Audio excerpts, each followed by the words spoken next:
High বন্ধুরা, কেমন আছো? আমি ভালো আছি, আশা করি তোমরাও ভালো আছো। আজকে আমি চলে এসেছি সকালের একটা ব্রেকফাস্ট নিয়ে। এটা হচ্ছে লুচি, আটার লুচি এটা। হ্যাঁ, আমি ময়দা খুব কম খাই। তো এটা আটার লুচি, ছোলার ডাল আর হচ্ছে জিলিপি। আমার খাওয়া যদি ভালো লেগে থাকে বা আমার চ্যানেলটা এটা রান্নার চ্যানেলও, তাহলে একটু সাবস্ক্রাইব করে দিও, লাইক করো, কমেন্ট করো, তোমরা পাশে থেকো। কমেন্ট না করে আমি জানবো না কোথায় কি আরো ঠিক করার দরকার আছে, বা আমি কি কি খাওয়া আমার উচিত, বা তোমরা দেখতে চাও, একটু কমেন্ট করে জানিও। একটু সাবস্ক্রাইব করে নিও, পাশে থেকো। চলো খাওয়া শুরু করা যাক।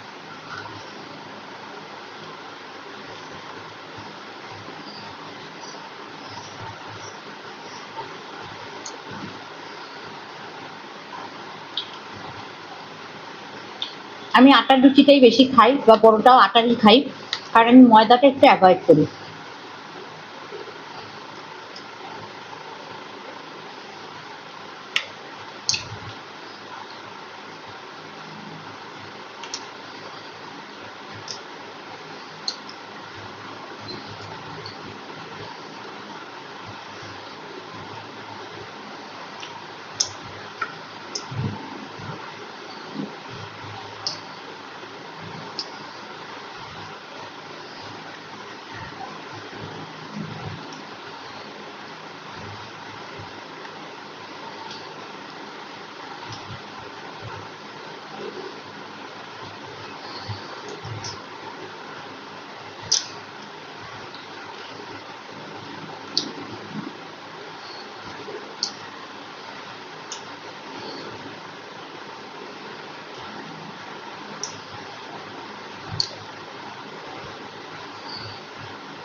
চলো, আমি ভিডিওটা আর বড় করব না, আমি এটা খেয়ে নেবো, আবার পরে কোনো খাবার নিয়ে ফিরে আসবো। টাটা।